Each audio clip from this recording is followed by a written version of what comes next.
All right, can y'all see this? Yes. Sweet. We got a quiet crowd today. Very, very quiet. Michael, this is your deal. So I'm gonna let you take it away a little bit.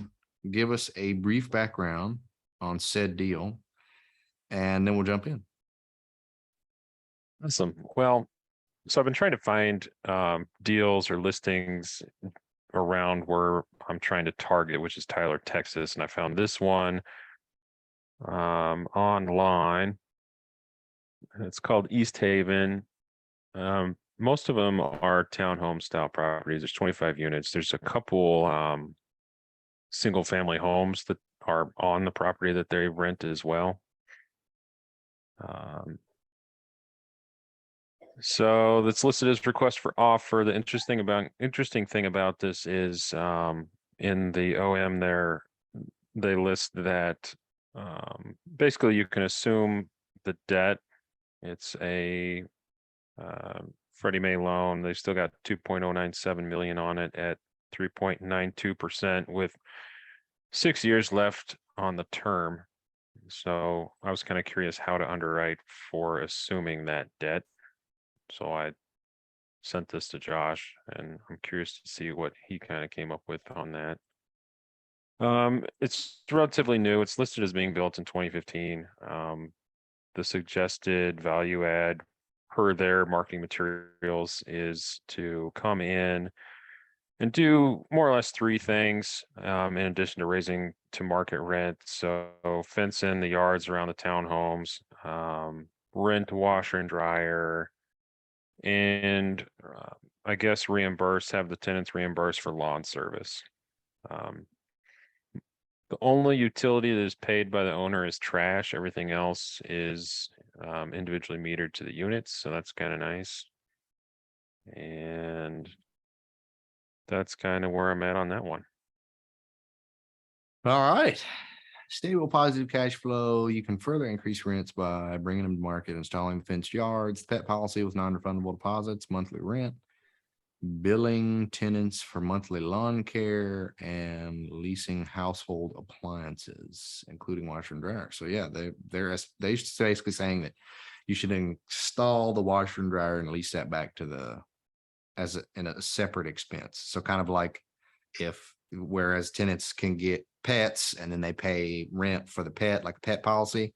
Because you remember there's two different ways to do the washer and dryer. You can just slap it in there and it's not an option for them to utilize it or not. They just have to pay a higher premium because it comes with it. Or you're doing what they're saying you should do, and that's give people the option to include it in there. And then if they decide to include it in there, then you would add say $25 a month per appliance. So if they wanted both the washer and dryer, it'd be $50 extra a month to rent both of those things. It just sounds like that's what they're saying. Consumable Freddie Mac loan. I would really want to know if there's any kind of like prepayment penalty or yield maintenance or anything with the assumable loan. But basically, it looks like if you assume it, you're at $2,097,000, interest rate 3.92%, which is extremely attractive since interest rates are like 5.25, 5.5 right now. 30-year amortization, and you got 6 years left on the term. So if this is going to be one of those quick 5-year burn and turn deals, then this is perfect. Or if you wanted to utilize this with the perpetuity model, this could also be perfect. But again, I would want to know if there's any prepayment penalties there, because since there's 6 years left on the term, it might be like a prepay step down. And so if you tried to exit or do a refi in 3 years, then there could be a big slap to the face payment of what that might look like. Here's value add opportunities. Created fence patios. They're saying it's going to be $1,000. Just $1,000 to fence a whole yard, or literally just this little patio. I mean, like what?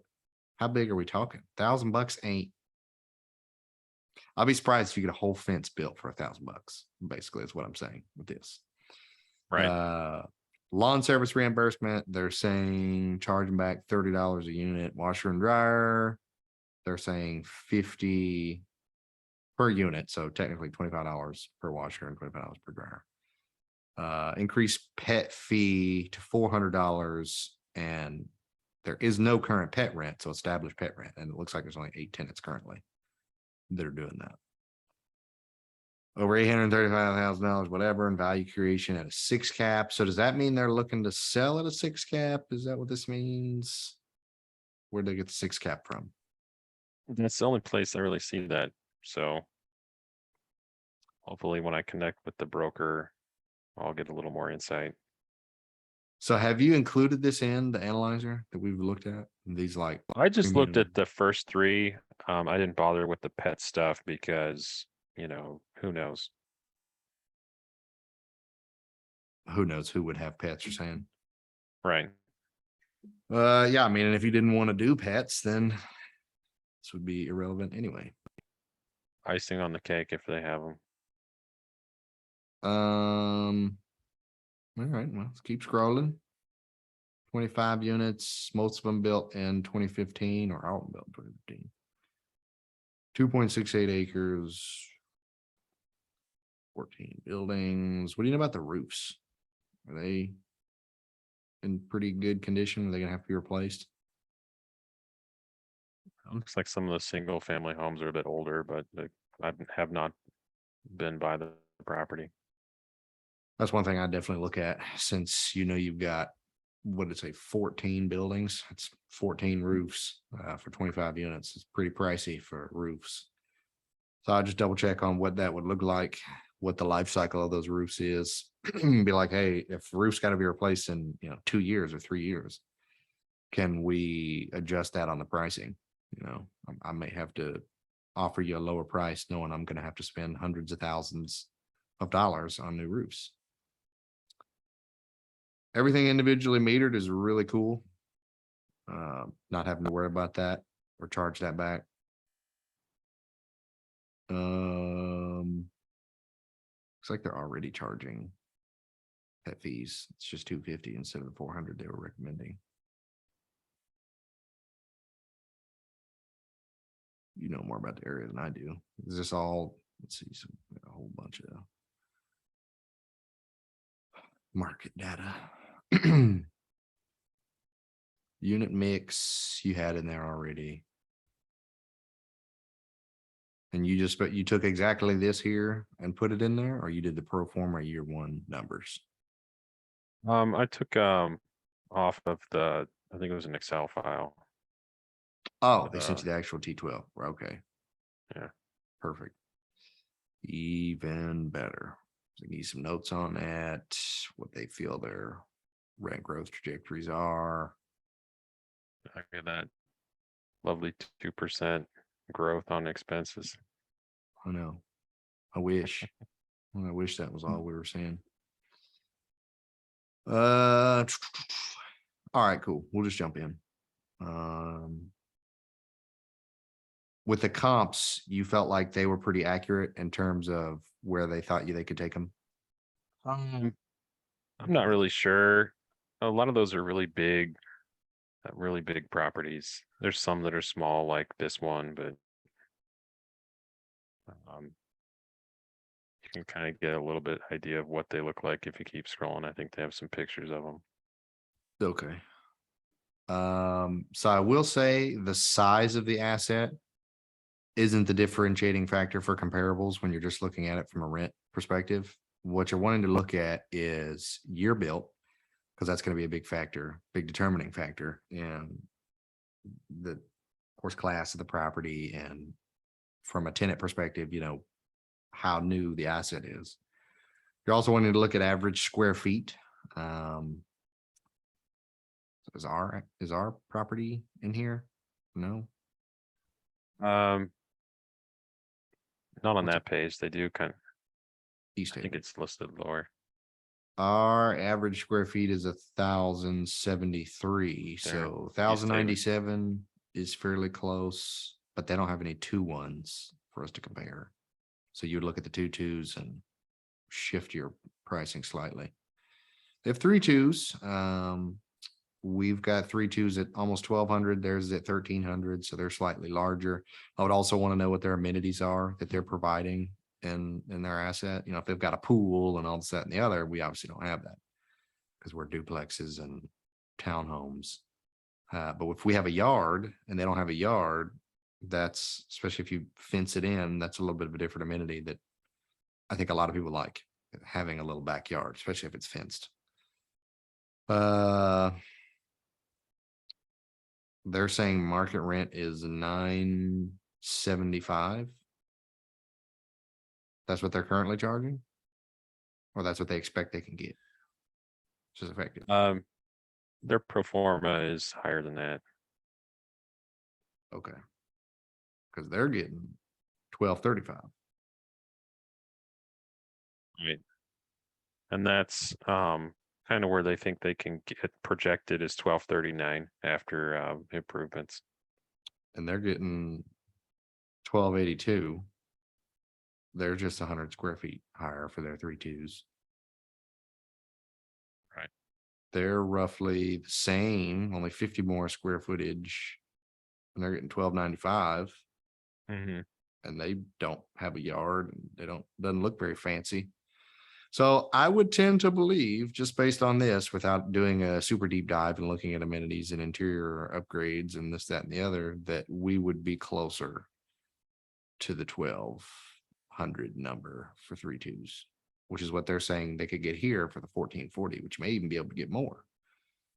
That's a single family home. That's part of the part of the deal. Yeah, that one. Depending. All right. Sweet. All right, jumping into the underwriting. So 2,439 and 2,6, those were numbers you said you didn't.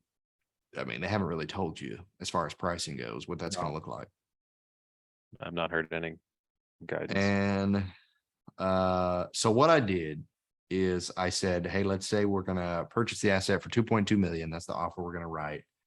And this 5% down payment, or technically it's 4.7% down payment, is because I wanted to get this loan balance number as close to the 2,097 and some change number as possible, which is going to be our loan assumption if we assume the loan. So we would assume this, and then technically we're only paying 4.7% down at closing to bridge the gap to the rest of the 2.2. And that includes our $80,000 repair and reserve, which I will say, where are we at? With the repair and reserve, what were they estimating again? CapEx. They were estimating it was going to cost. They said it was going to be 64,000 for those first three. Okay. And so you just upped it a little bit on that. And I definitely think it's going to cost more than $1,000 a unit for a fence, for sure. But another thing I would do is I would include basically this repair and reserve is just that. The repairs is the CapEx piece, and then the reserves is like, okay, how much reserve do you want to go into the deal with from an insurance like deductible perspective, from worst case scenario, kind of like working capital perspective. Did you want like, 50K or 100K of continued working capital always at all times, plus any kind of reserve amount that you would want?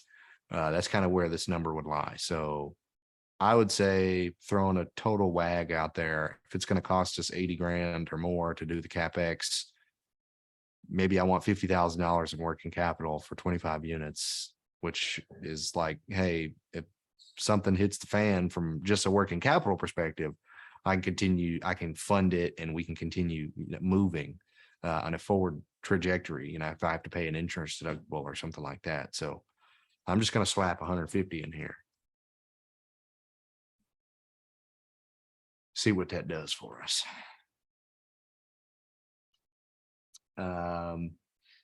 So then we come down here. You had already put everything in here in terms of where their current rents are, and where they thought they could take them. So that's good. 1073, roughly where we're at. It says 1084, but I'm sure 1073 is probably what their T12 said. So estimating that's where we're currently at, with an average 8% vacancy, 2% concessions. I said it's probably pretty accurate. The other income would be where you would put your washer and dryer fees, where you would put your lawn service reimbursements. And then if you did any like pet fees or anything, you would add that in there, but you didn't want to do pets. So we would add in, what are they estimating we're getting? I didn't want to count on the pets. I think it'd be fine to increase the fees, but Okay. So we're estimating that we're gonna get $400 a month in pet rent and or pet fees, and there's only 8 units there that do that. So that's 3,200 for the year. Then we'll estimate that we've got half the people actually wanting to rent the washer and dryer, and that's at $50 a unit. So 50 a unit. And that's 50 a month times 12. And you multiply that times, we'll say 12 units, since you can't really do 12 and a half units. 7,200.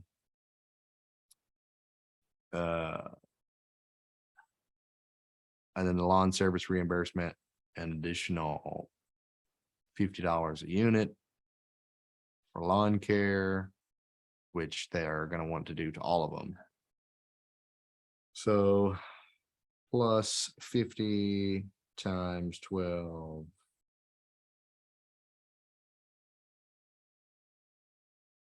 Plus times 25. What is that, 600?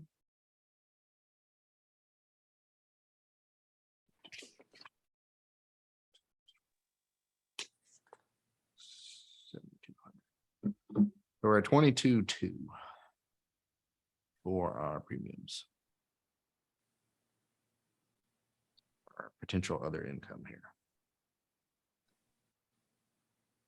Luke, you joining us late. What you missed is this is a Michael Leland deal with a loan assumption.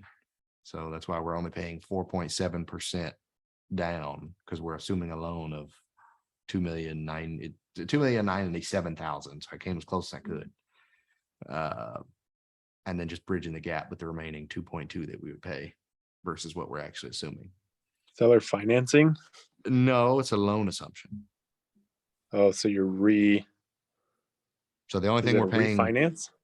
no, because you're assuming the existing loan. So you're closing the deal, you get title, and you're still paying cash at closing because you're paying, what does it say? Estimated closing costs, actual cash needed to close, your whatever, or down payment 103,000. There it is. So you're actually paying $103,000 at closing to the seller, and you're just assuming their loan. So the loan then goes in your name or your LLC's name or whatever.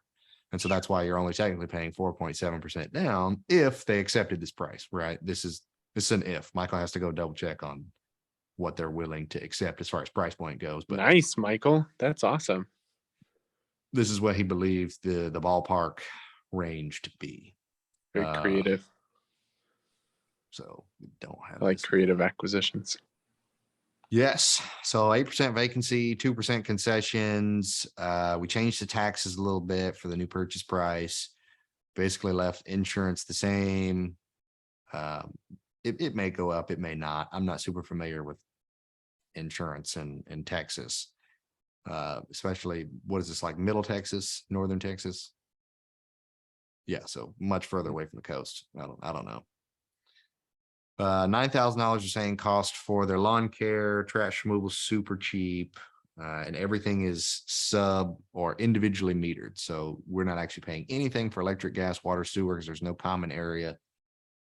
Legal, looks like they got a fairly decent bill in legal. Hopefully we wouldn't have to continue paying that amount. So I'm going to drop that in future expenses. And honestly, hopefully we don't even have to pay that in the beginning, but I guess you never know. So we'll leave it there for this number. The 7% management fee, is that what you believe it would cost to bring in a local property manager? Have you had conversations with any local PMs? none. No. That's all off of their T12. Well, I'm gonna guess 8% then, since that's kind of like the low end number in terms of management fees when there's no payroll. 8 to 10% is kind of like the rule of thumb. Repairs and maintenance, hopefully with 150 or 80,000 or whatever, if there's any actually interior renovations that need to be done, hopefully we get the majority of that completed. But just to be safe, we may give ourselves more of a buffer. Never know. General and admin. Honestly, I'd say that's pretty freaking high for general and admin, especially since there's no on-site staff. What are you possibly paying for? That's costing you $5,600. I mean, this is like printer, paper, pens, maybe You furniture. gotta in the wrap your car. Yeah, furniture in the office, but there's no office, so it's kind of high. So I may drop that. Payroll, there's no one on payroll. Other, did they tell you what the other was? $1,000? No, No. And replacement reserves were at 350 a unit, 8750. Cool. So then I came down here and we had our 3.92% interest rate. Because that is the loan that we're assuming. That's the interest rate they currently have. It's amortized over 30 years. But we're looking pretty juicy in terms of what the standard interest rates are now at like 5.25%, 5.5%. So then going over into this tab, our summary tab, we're looking at 1% AMD, you had 1% acquisition fee. For buying it at 6.3, I may keep it at a 7. Yeah, whatever. I'll keep it at a 7 cap for the resale. It's a little bit more conservative. We're over that 10 basis points year over year if we're looking at it from a 5-year cycle. However, if we're going to try to implement the perpetuity model, I may shift this because this is probably, would you say this is a B asset or a C asset? What's kind of like the class location? probably be. Probably B. Oh, sweet. Well, then, yeah. So I'll bring this down to say 6.6. If we're looking to sell, so we've added 10 basis points a year over year for 3 years, and then at year 3 we would do a refi. Again, this is if this assumable loan doesn't have any crazy prepayment penalty, no yield maintenance. If it does, we can account for that, and if the number still makes sense, then whatever, we may still execute on it. But that's something we definitely going to want to figure out. So as we keep coming down, 70-30 split, you had a 7 pref in here, 2% asset management fee, no capital transaction fee. Jumping straight into the P&L. We are doing our 5-4-3 step down on expenses.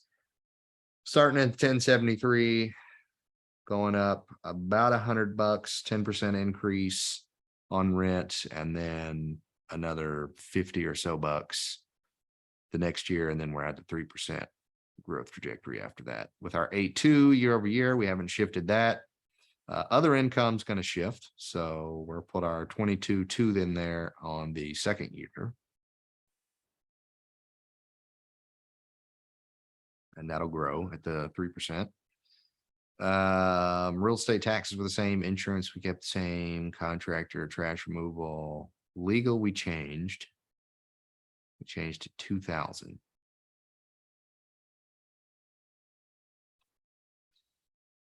Management fee, we said 8%, repairs and maintenance, we shifted, general admin, we had at 2,500, everything else the same. Okay, so we have no deficiency, so there is even a potential that we could pay a higher pref if we wanted to. According to this, you're paying no principal. Did they say that there was any IO period with the assumable loan? I don't know. I think that might have been from me looking at with new debt still. Well, I'm gonna guess that there's not. So take that back. There is a little bit of deficiency now that we're paying principal, but that's fine. It's nothing crazy, and we make it up in the second year, so not too worried about that. So we probably keep that at the 7%, and then we want to go. Geez, I hate when this thing pops up. It's all in my grill. We'll go to exit strategies. And we said we wanted to do a refi in the third year. Doing this in perpetuity. So our conservative assumption is probably that it's gonna be closer to 5.5 on the refi for the interest rate.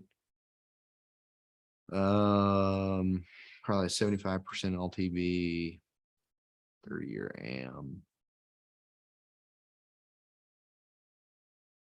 6.6 was our exit cap. Perpetuity model.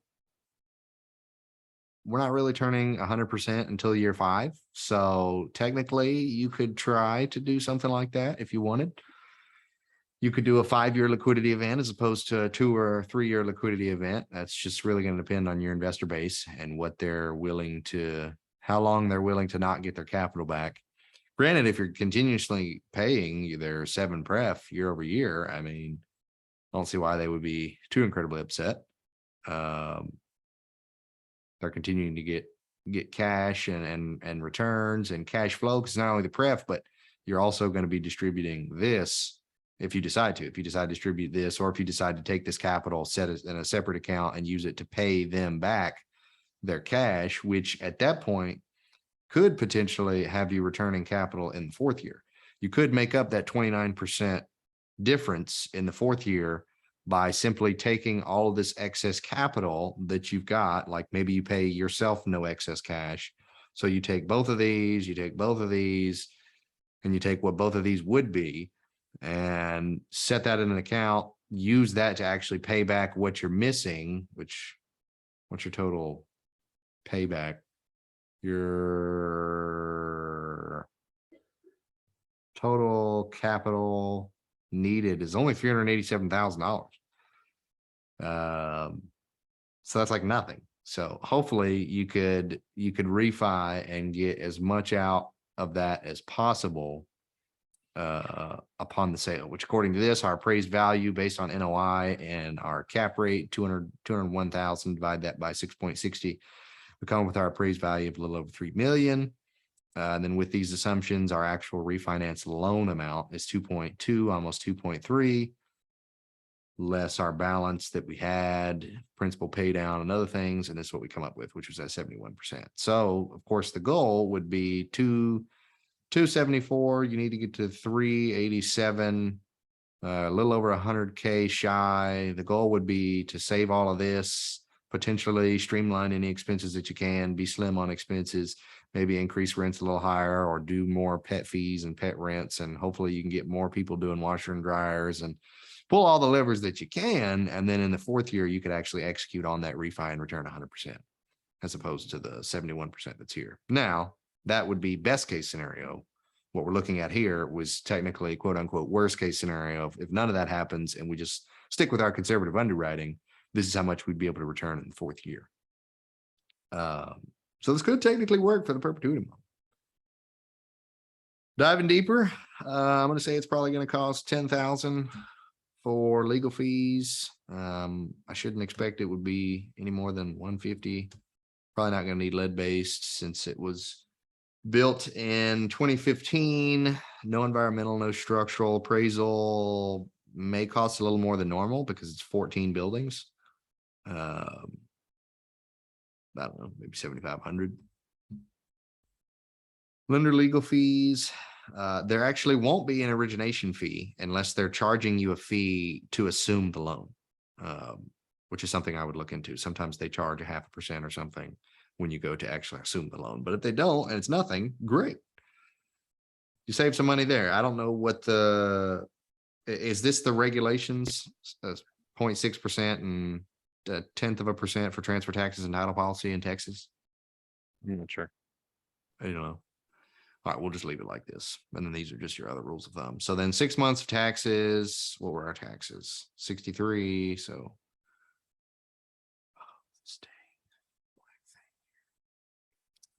and then insurance 23.5. We were at 12. Okay. Cost seg maybe closer to 9,000 because there's so many buildings. Well, shoot.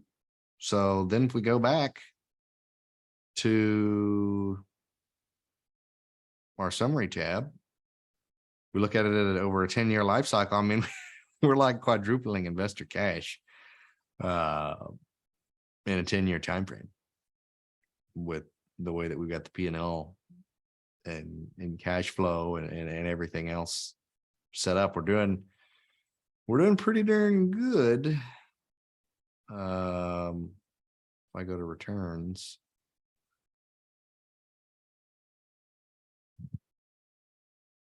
and someone invests 100K, they're going to have $371,000 plus their $100,000 back.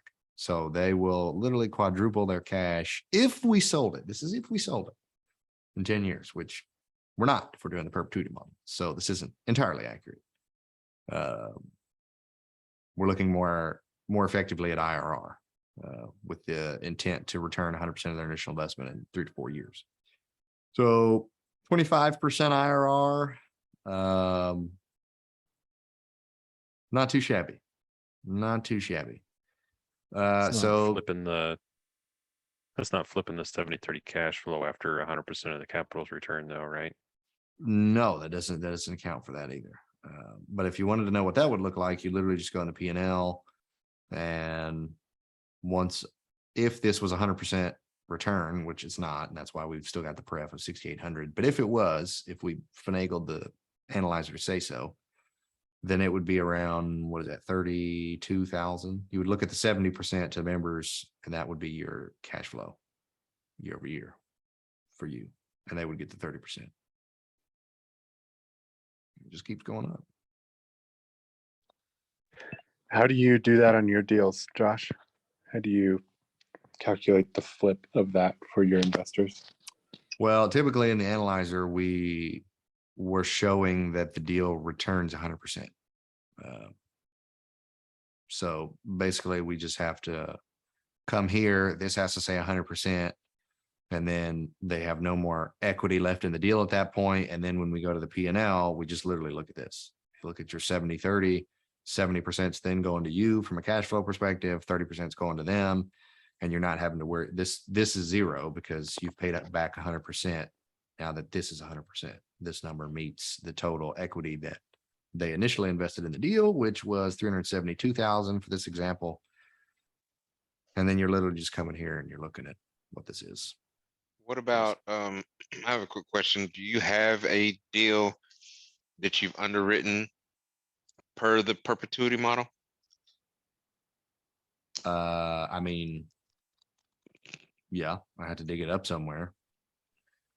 But basically, for this particular deal, Michael, if you can get this loan assumed, and if our assumptions are correct, obviously we'll do more due diligence if we actually get anywhere and get it under contract. But if you can get the loan assumed, figure out the prepayment penalty situation and the origination fee situation and the purchase price, this could be a deal. You could have a pretty sweet opportunity on your hands. So I would look further into it, basically. Is what I'm saying. Because with new debt, what we were looking at with new debt in this scenario, which is not entirely the same, we've changed a couple of numbers, but if it was, I don't think the deal was all that great. If I go to scenario 1, well, it's not that bad. But all the expenses weren't correct either. We'd have to adjust that to get an accurate representation. But anyway, I would look further into this deal. Keep me posted. Let me know if you got any questions. I'll upload this to the shared drive.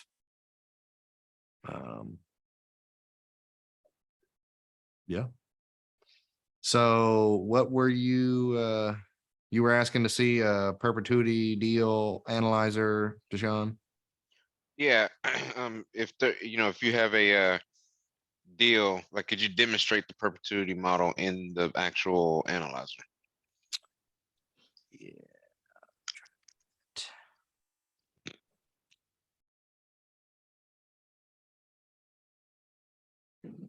Scrolling,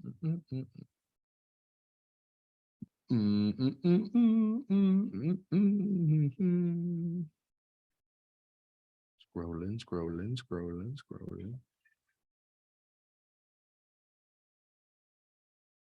Check my drive.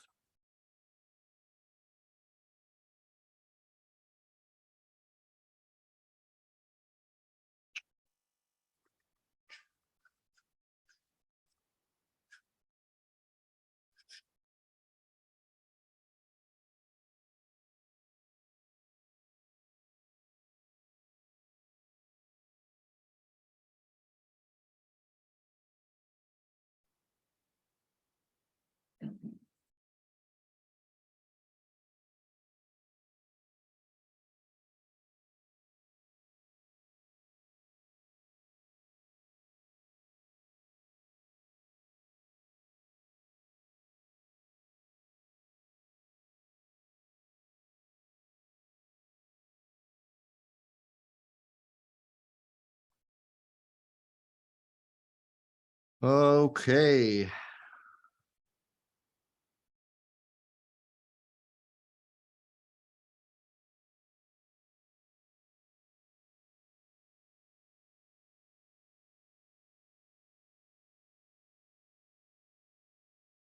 think I found something. Just tweaking it here.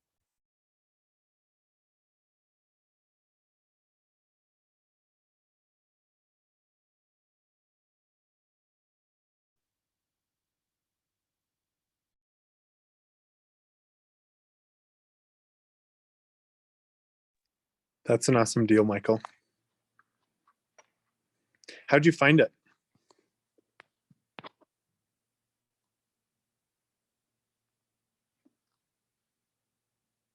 You there, Michael? So I was just trying to find listings kind of around my market. I found this one on Marcus and Millichap Nice. while I'm trying to connect with brokers. So in the meantime, I found this. On the market. There you go. Nice work. All righty. Let me pull this up.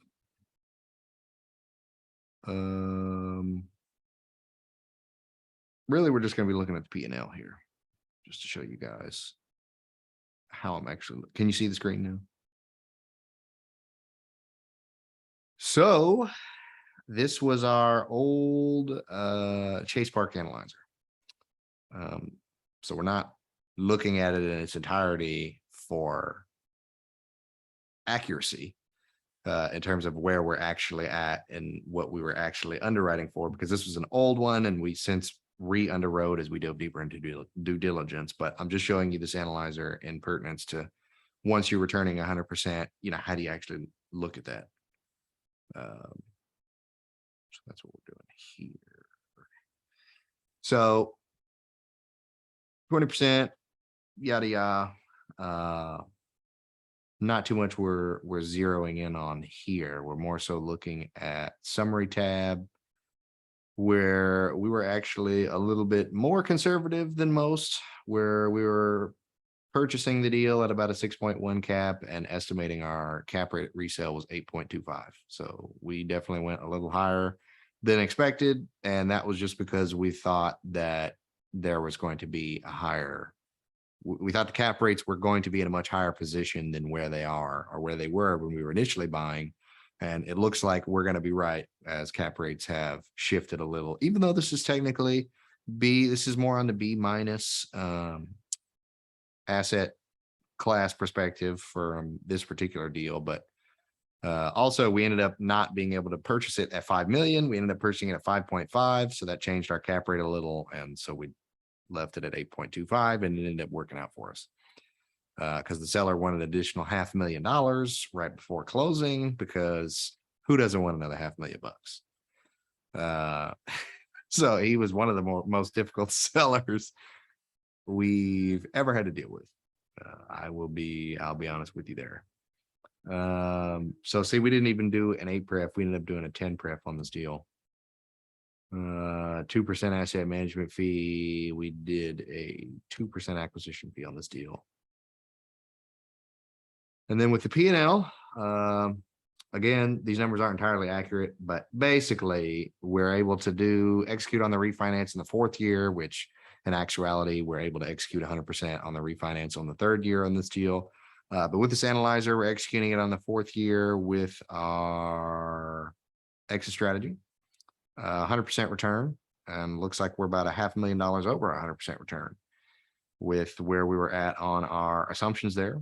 And so back to the P&L at that point, you see we've got 0 for preferred return due. There's no more pref due.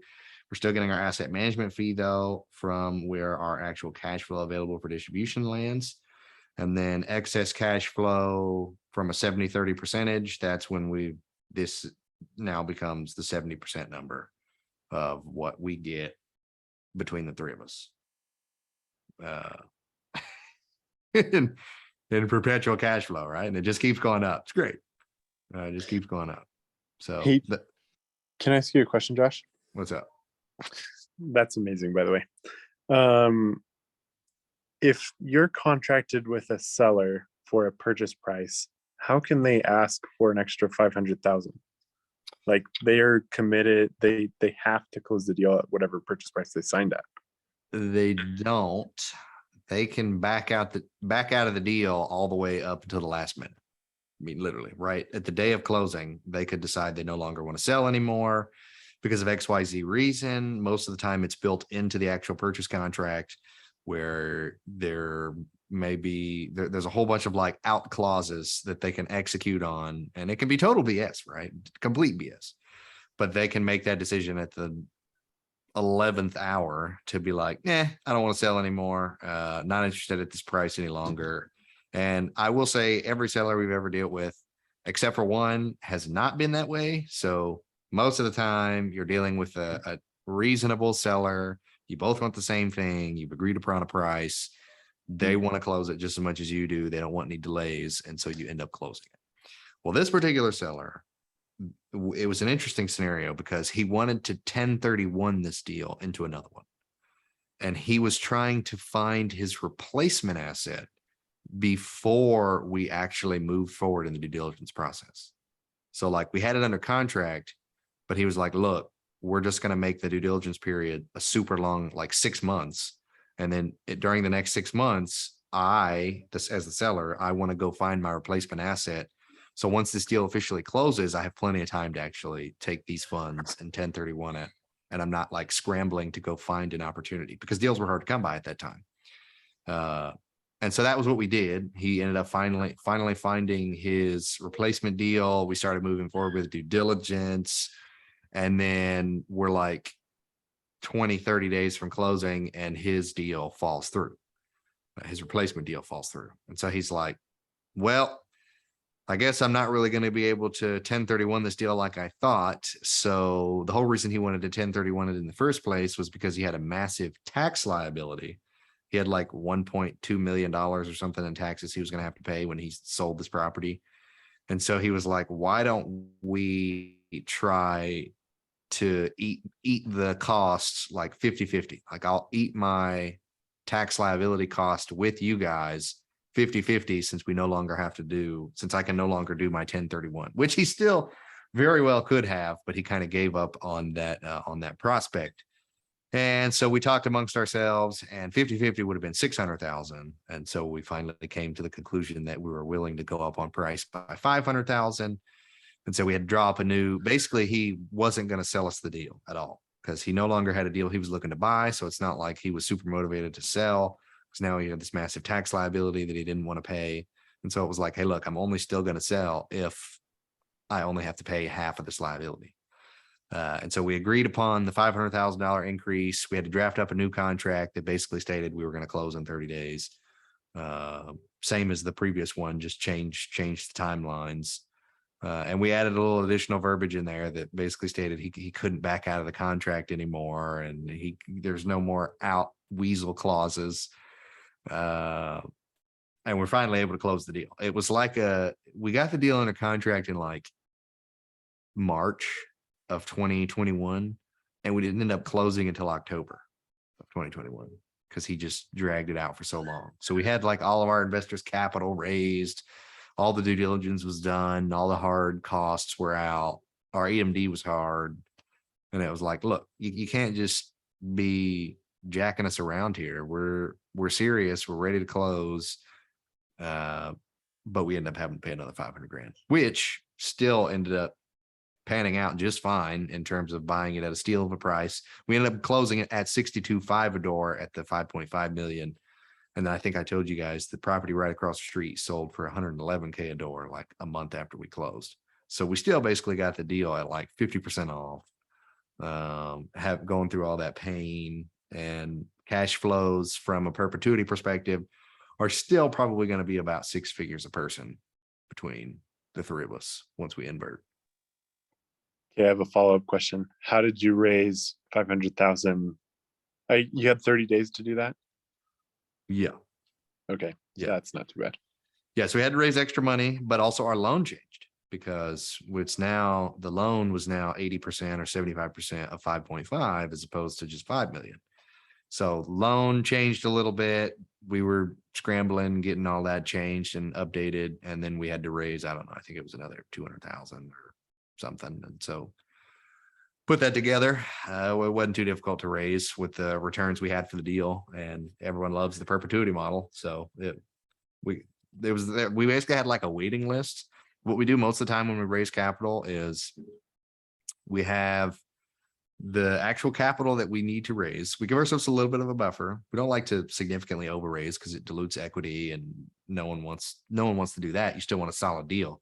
So we typically raise just a little teensy bit over what we actually need, like maybe 50,000 or something. And then with that, then we ended up needing more than that. So after we raise a little extra, we implement a waiting list. So all the investors that were interested in investing, but everything's first come, first serve. They didn't make it first come, first serve. We're like, okay, we'll put you on the waiting list. If something changes, if an investor drops out last minute, decides they don't want to invest anymore, something crazy happens and we need to raise more cash, purchase price changes, whatever it is, you're on the waiting list. And there's like a chain of command, so to say, of people in line on the waiting list. And so we just go and we call those people and we're like, hey, something came up on that deal you were interested in. You're next in line on the waiting list. Are you interested? And they're like, yeah, shoot. Yeah. And so it wasn't too difficult because we already had people that knew about the deal and were interested. Smart. Thank you. So fellas, what do y'all want to do now? Do y'all have anything going on right now that you want to talk about? Any deals? I got another deal we could analyze if you want, or if you want to go over specific things going on in y'all's life and y'all's business. We got 30 minutes if you want to use it, or we can just go our separate ways and have a great weekend. Got a I am possible going win. to have, Sorry. What's that? oh, go ahead. Yeah, I'm gonna have to drop. I am taking care of some malware alerts as Okay. we speak. So I will catch you guys. I will catch you guys on Monday. Cybersecurity guy. Yeah, See gotta you. love it. Man, Bye. gonna get you out of that. All right, yeah, hey, and I can already start to see your retired scruff growing in. Yeah, I'll probably shave it soon. Honestly, it gets itchy at a point, when it's fresh, poking through. Mhm. I don't know. I was too busy I was gonna working say out that and doing other fun Retired things. So, smile looks pretty good. yeah, Yeah, right. that's All my right, guys. parents See you said. guys on Monday. Later, man. See you, John.